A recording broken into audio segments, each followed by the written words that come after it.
Hey everyone! Welcome to Berto's Home. Ngayon magluluto tayo ng lechon belly. Kamatisan natin. Yan yung mga sahog. Kamatis, bawang, sibuyas, beans. Ayan. Isa na natin. Palaman ng lechon belly yan. Lalagay natin. Tapos lagyan natin ng kamatis. Ng mantika, sorry. Ngayon nilagyan na natin ng sibuyas.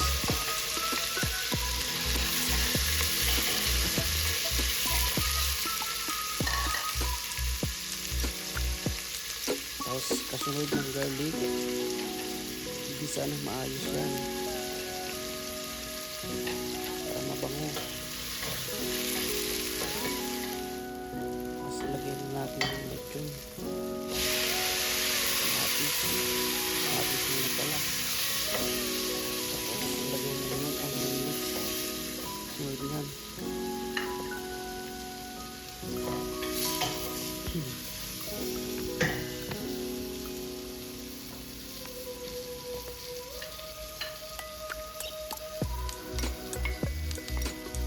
Yun.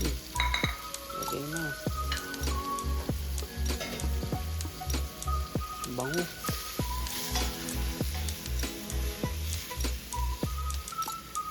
Sabay niyan. Lagyan na natin yung lechon belly. Yan, leftover yan ng Christmas. Inuubos. Sabat dami ba naman eh.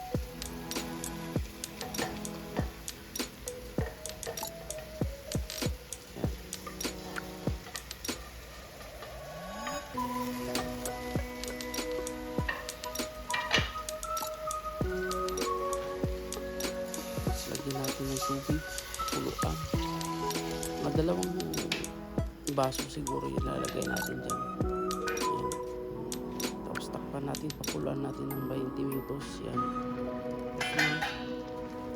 20 minutes. Lagay tayo ng paminta. Palasa. Pabango.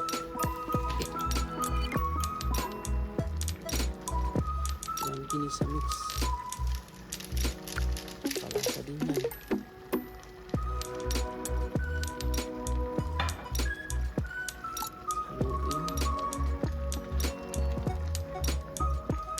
Haluin lang natin.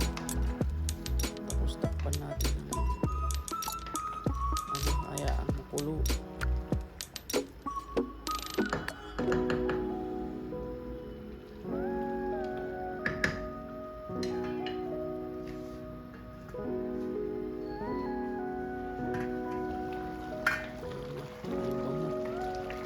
Sarap. Siguradong maraming kanin ang maubos nito.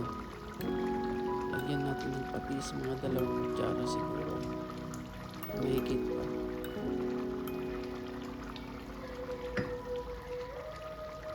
Huwag mo haluin bago pagkatapos mo lagyan ng patis para hindi mangamoy yung patis. Ayan, pakulan mo muna. Tapos lagyan natin yung beans.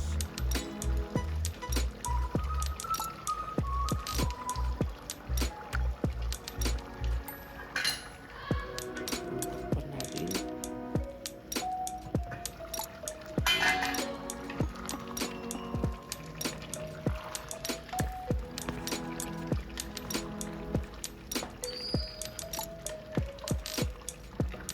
Haluin lang natin para takpan. Kuluan ng konti. Ayan. Ang sarap na. Yan, tura pa lang. Sarap na. Kung nandito kayo, yung amoy niya, sobrang sarap. Sobrang bango. Ayan. Lagyan natin ng sinigang mix para medyo may lasang asin.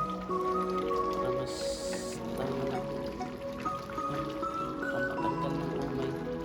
Kasi sobrang taba niyan. Kasi lechon nga.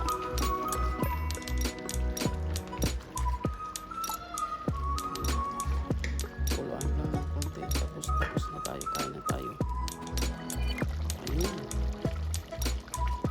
Finish na. Hibugan na tayo.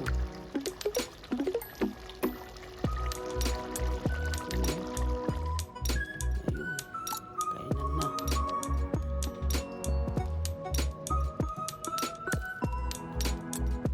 So, hanggang sa muli ulit. Kain na tayo. Salamat sa panonood mga kababayan. Dito kasi ako sa Middle East, sa Dubai. Tapos lagyan natin ng onion leeks para may tsura naman yung luto natin. Para hindi magmukhang iwan. Ayun. Kita mo yan? Sobrang sarap.